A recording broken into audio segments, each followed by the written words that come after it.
We've been called, people, to jump out of that plane. We've been called to do the will of the Father. It's not enough to know that someone did it once. You and I have to do it now. We've been called to do it now. We are the church of Jesus Christ on earth today. We have the present day ministry of Jesus Christ to perform. I encourage you, be doers of the word. I'm not absolutely sure of this. I have to say it that way because I want to qualify it. But I suspect that nobody in Anaheim tonight is going to get any benefit out of you and I sitting here these long hours unless one of you leaves here and starts doing something to them as a result of it. And that may not only be true for Anaheim, it might be true from the city that you came from. Until one of you starts doing something about what you've been hearing about this week, nothing much is going to happen in your community or to you.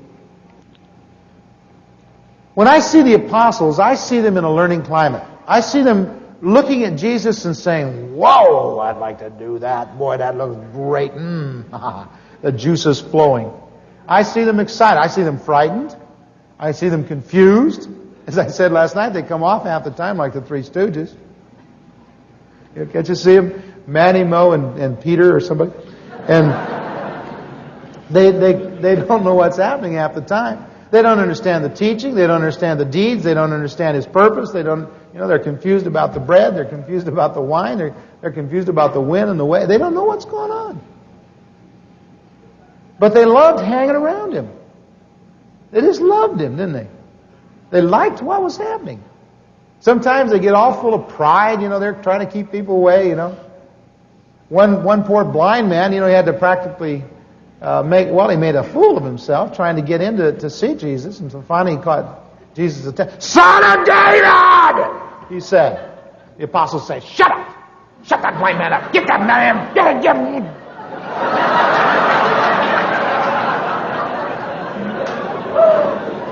That's the way they're coming off. And finally, the guy gets the Lord's attention. The Lord turns around and says, "Who's yelling at me?" And boy, butter wouldn't melt in their mouth. "Oh, the master wants to see you." Now, if that's not humanity at its worst, these guys brokered their relationship with Him. They're trying to keep the kids away from Jesus. Can you imagine? We always read that, "Suffer the little children to come unto me." I think He said, "Suffer the little children to come unto me." I think He's talking to those guys and telling them off. Oh, wait a minute. He had to do that a number of times. He rebuked them on several occasions for their ineptness. Remember the time they were trying to cast the demons out of the boy and he came on them? I think he was totally incensed when he saw that. He said, "Will there even be faith on earth when the Son of Man comes back?" Now you say, "Well, Jesus never acted like that." I think He did. I don't think He sinned in it. But I think those guys understood that they weren't doing just what they should have been doing.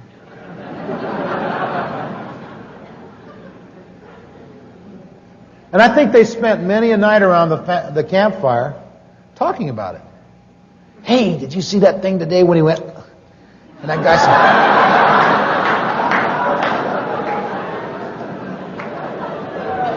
"Huh?" And they said, "Yeah, but I was there when he went and spit in the mud and put it in the guy's eyes, Mud in his eyes? No kidding. Write that down. They all carried notebooks, right? And little cassette players under.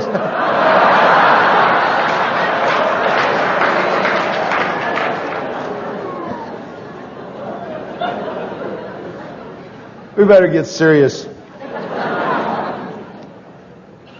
All right, let's continue. My basic thesis, Roman numeral 3, is the idea that they had to learn to do these things. Let's take one subject, like learning to cast out demons.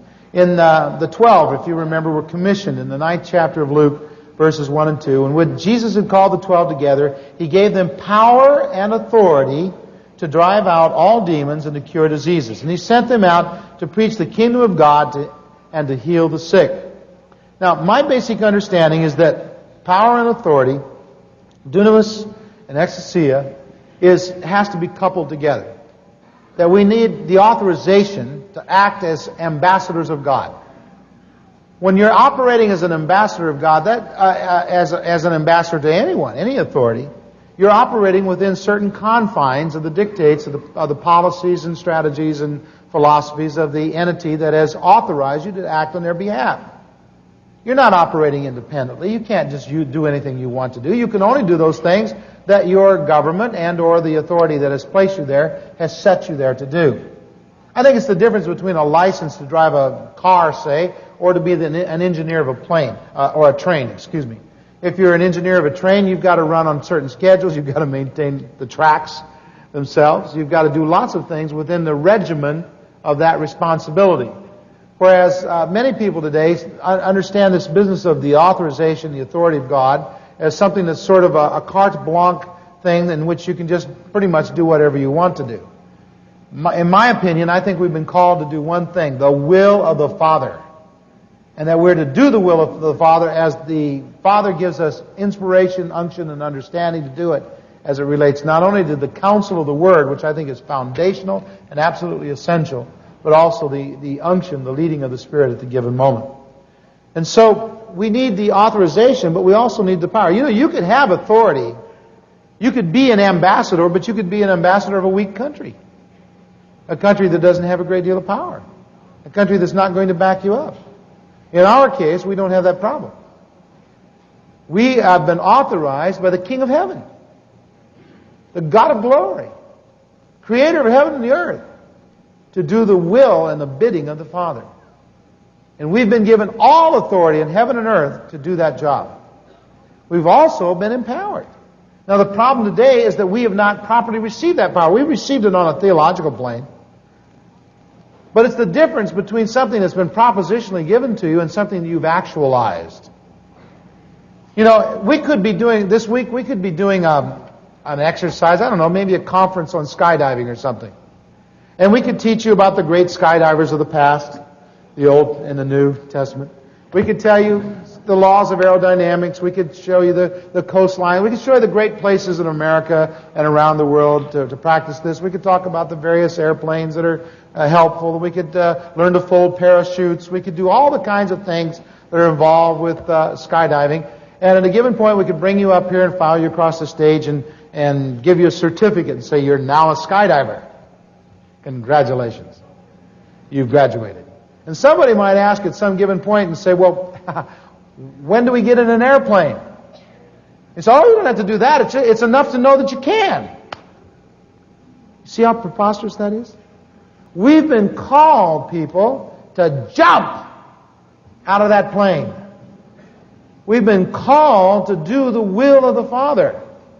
It's not enough to know that someone did it once. You and I have to do it now. We've been called to do it now. We are the church of Jesus Christ on earth today. We have the present day ministry of Jesus Christ to perform.